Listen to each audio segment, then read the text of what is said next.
what is wrong with this tree? Basically, we have a fairly decent root flare, and it goes up, and it has nice movement. But it looks like it's two trees. This lower part is very straight with no taper. And then as we go up here, especially from about here, it's got nice movement and good taper. Therefore, I think we have two trees. It was a lot more apparent a few weeks ago before the leaves came out. Actually, once the leaves are out, you don't even see the flaws. But what I'm thinking is, if I cut across here and tilt this, so this becomes a new apex, cut this so it's side branch, that might work. Task to just cut across and throw this away. But if you look at the top, it's got some really great features, right? Especially if you look either here, see the nice movement, or if we turn it around,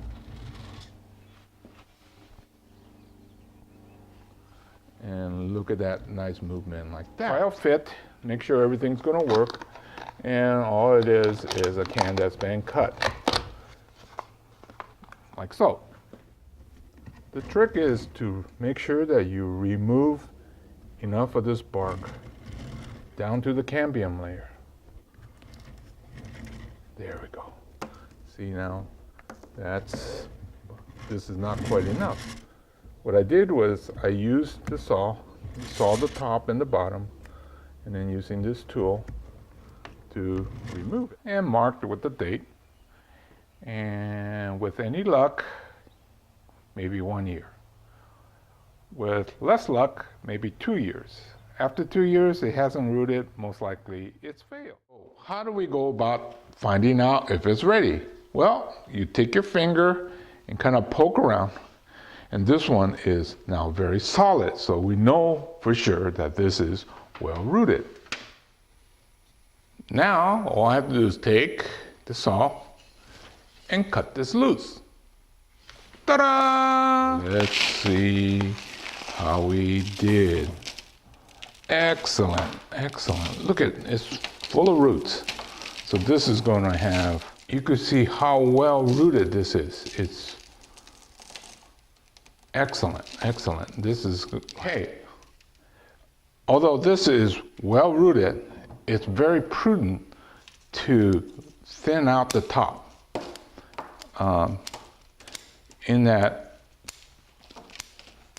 we always want to make sure that there's a balance between the ability for the root to take up the water and for the leaves to transpire. So by thinning this out on top, we assure ourselves that we're going to be in balance.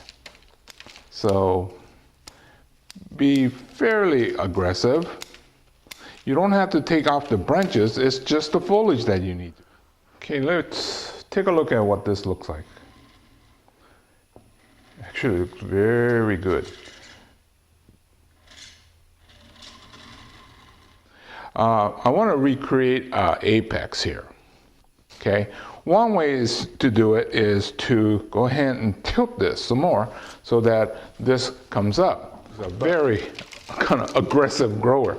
The screen had gone in about a ½ an inch or more. That just means that it just grew. So what I'm going to do is to rake out some of this bottom, and then maybe cut this side, rake out this side, and put it back in the pot.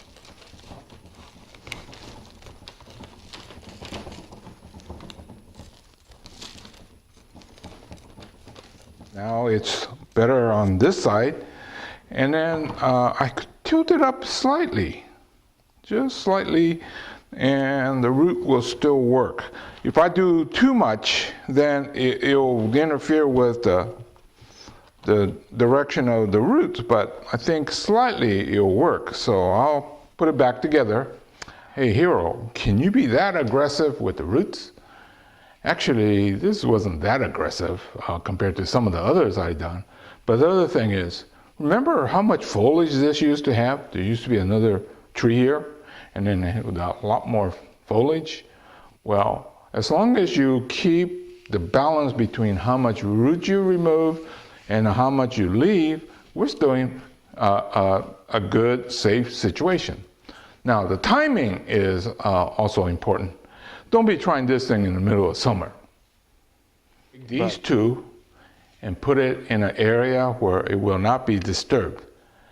Once again, I didn't tie these down, but I have areas where it's meant to be not to be touched.